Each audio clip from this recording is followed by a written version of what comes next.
नमस्कार, आपका स्वागत है फटाफट खबरों में। आज हम लेकर आए हैं हिमाचल प्रदेश के हर छोटे बड़े शहर की सबसे तेज और ताजा खबरें। तो चैनल को सब्सक्राइब कीजिए और वीडियो कहां से देख रहे हैं कमेंट बॉक्स में हमें जरूर बताइए।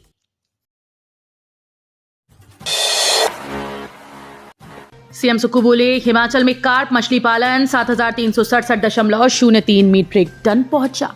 मुख्यमंत्री सुखविंदर सिंह सुक्खू ने बताया कि हिमाचल प्रदेश में कार्प मछली उत्पादन पिछले वर्ष के 6,767.11 मीट्रिक टन की तुलना में बढ़कर 7,367.03 मीट्रिक टन हो गया है। उन्होंने कहा कि वर्तमान में लगभग 2600 मछुआरे कार्प मछली पालन का कार्य कर रहे हैं और उत्पादन वृद्धि से उनकी आर्थिकी सुदृढ़ हो रही है। मुख्यमंत्री ने कहा कि वर्तमान प्रदेश सरकार मछुआरों को उच्च गुणवत्ता वाली मछली के बीज उपलब्ध करवा रही है और प्रदेश में 7 सरकारी कार्प मछली फार्म स्थापित किए गए हैं। प्रदेश मत्स्य विभाग किसानों को उच्च गुणवत्ता वाले मछली के बीज उपलब्ध करवाने के लिए अनेक कदम उठा रहा है। दिवाली के लिए 29 से 30 अक्टूबर को चलेंगी 155 अतिरिक्त बसेस। इन हेल्पलाइन नंबर से प्राप्त करें जानकारी। त्योहारी सीजन में यात्रियों की सुविधा के लिए हिमाचल पथ परिवहन निगम 29 और 30 अक्टूबर को अतिरिक्त बसेस का संचालन करेगा।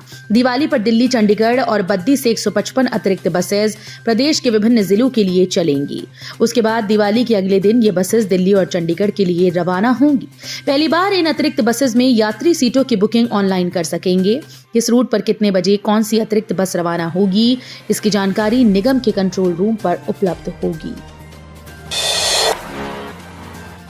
नेता प्रतिपक्ष बोले, स्वास्थ्य व्यवस्था को संपूर्ण पतन की तरफ ले जा रही सुक्खू सरकार। अपने विधानसभा क्षेत्र के दौरे पर आए नेता प्रतिपक्ष जयराम ठाकुर ने कहा कि सुक्खू सरकार स्वास्थ्य विभाग को संपूर्ण पतन की ओर ले जा रही है।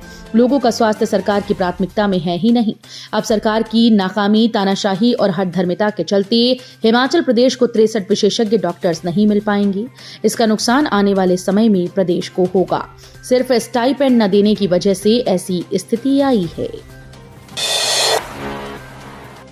स्कूली शिक्षा में डिजिटल लर्निंग को बढ़ावा देने के लिए हिमाचल आंध्र प्रदेश कर सकते हैं सहयोग।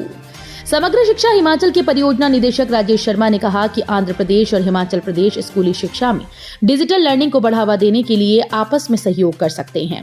राजेश शर्मा ने आंध्र प्रदेश के शिक्षा अधिकारियों के साथ समग्र शिक्षा निदेशालय में बैठक की अध्यक्षता करते हुए कहा कि आंध्र प्रदेश ने स्कूली शिक्षा के क्षेत्र में बेहतरीन कार्य किए हैं। उन्होंने कहा कि आंध्र प्रदेश ने स्कूली शिक्षा में कई नवाचार किए हैं और PPP public private partnership mode में इसे लागू करने में ये अग्रणी राज्य माना जाता है। दृष्टिबाधितों की सरकार को 2 टूक, अब नियुक्ति पत्र मिलने पर ही रुकेगा आंदोलन। राष्ट्रीय दृष्टिहीन संघ ने सरकार को 2 टूक कह दिया कि अब नियुक्ति पत्र मिलने के बाद ही आंदोलन रुकेगा। जब तक सरकार उनकी मांगे नहीं मानती तब तक ये आंदोलन जारी रहेगा। बुधवार को दृष्टिबाधित सचिवालय के समीप धरने पर बैठे रहे। संघ के पदाधिकारियों का कहना है कि सरकार विभिन्न विभागों में पड़े उनके बैकलॉग कोटे को नहीं भर रही है।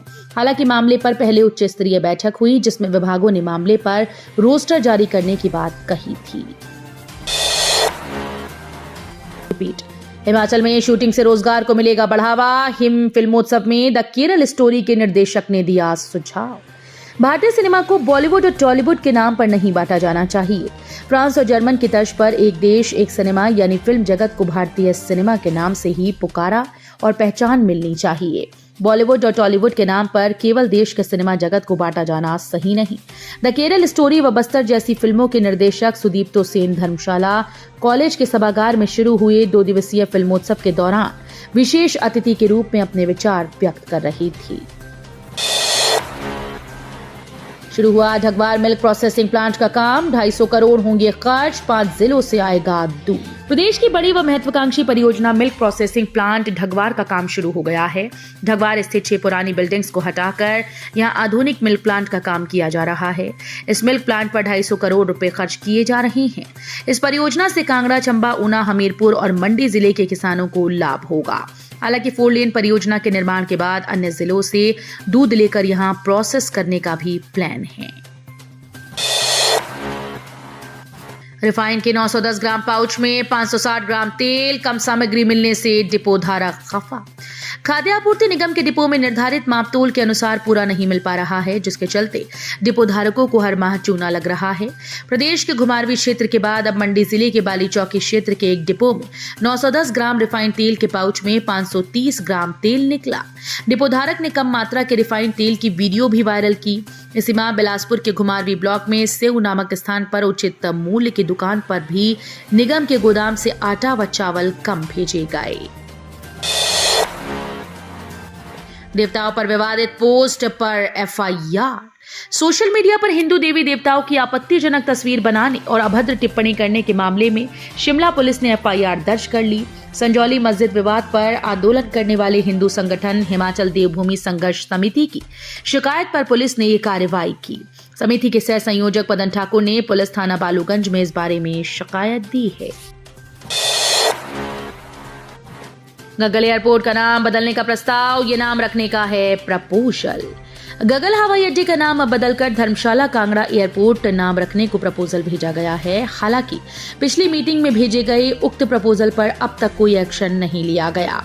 उक्त एयरपोर्ट को कांगड़ा गगल के नाम से जाना जाता है, जबकि एयरपोर्ट टिकट में धर्मशाला लिखा हुआ आता है।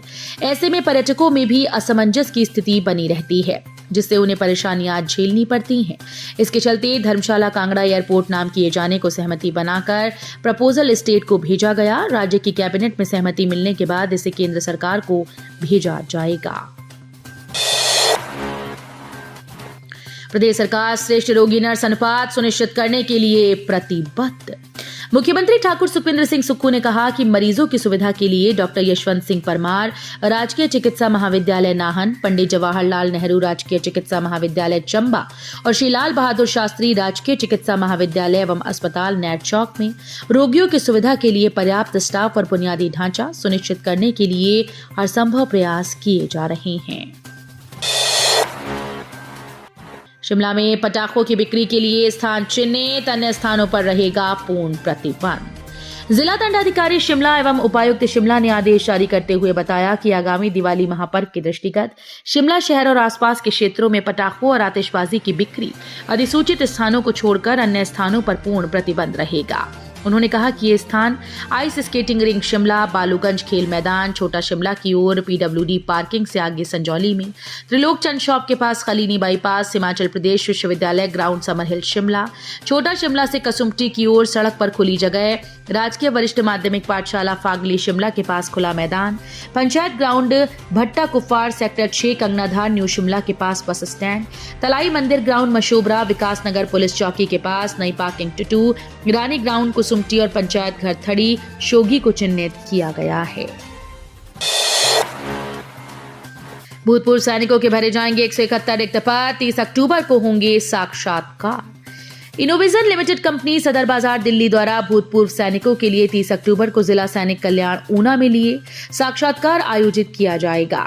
ये जानकारी देते हुए उप निदेशक जिला सैनिक कल्याण Una lieutenant colonel SK Kalia ने बताया कि कंपनी के द्वारा वडोदरा के 171 रिक्त पदों के लिए साक्षात्कार लिया जाएगा। आने के किरण बाजार में सड़क किनारे खड़े बच्चे को कार ने मारी टक्कर, मामला दर्ज। आने के किरण बाजार में एक तेज रफ्तार कार ने 5 साल के बच्चे को टक्कर मार दी। घटना में बच्चे को चोटें आई हैं। पुलिस ने शिकायत के आधार पर आरोपी कार चालक के खिलाफ मामला दर्ज कर छानबीन शुरू कर दी है। तो ये थी आज की फटाफट खबरें। हम मिलेंगे अगले बुलेटिन में, तब तक के लिए धन्यवाद। जय हिंद।